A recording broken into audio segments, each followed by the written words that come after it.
Good morning dear student. Library की class में आज आपका फिर से स्वागत है। आज हम आपको एक बहुत ही प्यारी सी कहानी सुनाने वाले हैं। ये कहानी है एक चींटी और हाथी के बारे में। आशा करती हूँ कि आप सबने हाथी देखा होगा पिक्चरों में, टीवी पर।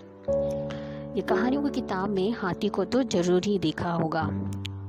चलिए सुनते हैं ये कहानी हाथी और चींटी की।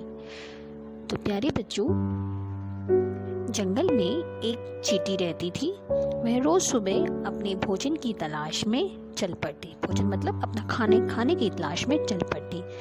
परिवार की सभी चींटियां उसके पीछे पीछे चलती है। आपने देखा है ना, जो चींटियां होती हैं वो हमेशा एक ग्रुप बना के चलती हैं, एक झुंड बना के चलती है। एक चींटी आगे चलती है, उसके पीछे पीछे बहुत सारी चींटियां एक लाइन बनाकर चलती हैं। तो ये चींटियां भी जब अपने खाने की तलाश में निकली तो उन्होंने भी एक के पीछे एक लाइन बना के पंक्तिबद्ध होकर भोजन की तलाश में निकली। वहाँ एक हाथी भी रहता था, यानी जिस जंगल में वो चींटियां रहती थी उसी जंगल में एक हाथी भी रहता था। वह दिन भर इधर उधर घूमता रहता, जंगल के पेड़ पौधों को तोड़ता और कभी कभी अपनी सूंड में पानी भर कर लाता और जानवरों पर डाल देता। यानी ये जो हाथी है, जो जंगल में रहता है, ये बहुत ही ज़्यादा शरारती है। इसको कोई काम नहीं है पूरे दिन। ये क्या करता है, पूरे दिन इधर उधर घूमता है और पेड़ पौधों को अपनी सूंड से पकड़ कर तोड़ देता है। और उसके बाद इतने समय भी उसकी बदमाशी ख़त्म नहीं होती। अपनी सूंड में पानी भर के लाता है और सब जानवरों के ऊपर डाल देता है। तो इस प्रकार वो पूरे दिन जंगल के सभी जानवरों को परेशान ही करता रहता है। हाथी की एक और बुरी आदत थी। जहाँ कहीं भी वो चींटियों को देखता बस उन्हें कुचल देता। यानी कि चींटियाँ जब भोजन की तलाश में जाती तो वो हमेशा क्या करता, अपने शरारतीपन के कारण उनको अपने पैरों तले दबा देता, कुचल देता। चींटी यह सब देखती और दुखी रहती। चींटी बड़ी परेशान है क्योंकि अब वो अपनी भोजन की तलाश में नहीं जा पा रही है, क्योंकि उसको हमेशा हाथी से खतरा बना रहता। क्योंकि वो बाहर निकलती और अगर उनको हाथी दिख गया तो उनका बच पाना बहुत ही मुश्किल है, क्योंकि हाथी उनको देखते ही अपने पैरों से कुचल देता। तो इस कारण जो चींटियां थी वो बहुत ही ज़्यादा परेशान थी। एक दिन एक चींटी ने हाथी से कहा, तुम दूसरों को बहुत सताते हो, ये बात बिल्कुल ठीक नहीं है। तो एक दिन नन्ही चींटी ने हिम्मत जताई और अपनी बात हाथी के आगे रख दी कि तुम तो हम लोगों को बहुत सताते हो और ये बात बिल्कुल भी अच्छी नहीं है। हाथी अपने आप को क्योंकि बहुत बड़ा है, बहुत ही बड़ा जानवर है, तो चींटी को डराते हुए कहता है, चुप रहो, मैं जो चाहूँ करूँ। तुम बहुत छोटी हो, ज़्यादा बोलोगी तो मैं तुम्हें भी कुचल दूंगा। तो उसको डांटता हुआ हाथी क्या बोलता है, चुप रहो। चींटी चुप हो गई और घास के पास जाकर छिप गई। इसके बाद हाथी फिर इधर उधर घूमता रहा। तभी चींटी चुपके से उसकी सूंड में घुसकर उसे काटने लगी।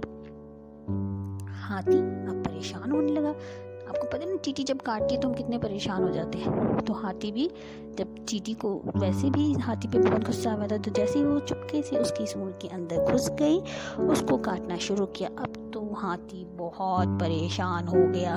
उसने अपनी सूंड को जोर जोर से हिलाया। उसने सोचा अगर मेरी सूंड में घुस गया है, तो उसने जोर जोर से अपनी सूंड को हिलाया, पर उसकी परेशानी किसी तरह से भी कम नहीं हुई। जैसे जैसे वो अपनी सूंड को हिलाता, चींटी और जोर से उसको काटने लगती है।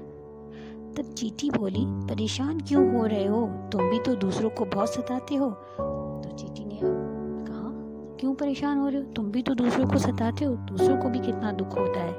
हाथी बहुत दुखी हो गया। वह बोला, मुझे माफ कर दो। अब हाथी को अपनी गलती का एहसास हुआ और उसने कहा, नन्ही चींटी से कहा कि मुझे माफ कर दो, अब मैं किसी को भी नहीं सताऊंगा। चींटी को हाथी पर दया आ गई। वह हाथी के सूंड से बाहर निकल गई।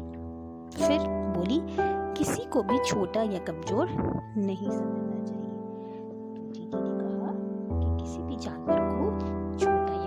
नहीं समझना चाहिए। हाथी ने क्या कहा, उसने सोचा कि नन्ही चींटियाँ क्या बिगाड़ लेंगी मेरा, ये तो बहुत कमज़ोर है, बहुत छोटी है, मेरा कभी कुछ नहीं बिगाड़ सकती। इसीलिए वो हमेशा जहाँ कहीं भी चींटियों को देखता अपने पैरों से कुचल लेता। पर चींटी ने उसके साथ क्या किया, एक दिन उसके सूट में घुस गई और उसको बिल्कुल तरीके से परेशान कर दिया। तो प्यारे बच्चों, कहानी हमें सीख देती है, हमें किसी को भी छोटा वो कमज़ोर नहीं समझना चाहिए। देखिए चींटी कितनी नन्ही होती है, पर अगर वो काटना शुरू कर दे तो हमें तो बुरी तरीके से परेशान कर देती है। तो हाथी ये बात अच्छे से समझ गया और उसने प्रॉमिस किया, उसने वादा किया वो आगे से कभी भी किसी को परेशान नहीं करेगा। और साथ में उसने ये बात हमेशा के लिए समझ ली कि किसी को भी छोटा या बड़ा, किसी को भी छोटा या कमज़ोर नहीं समझना चाहिए। तो प्यारे बच्चों, आज की कहानी यहीं ख़त्म होती है। आशा करती हूँ कि कहानी को सुनने में आपको बहुत मज़ा आया।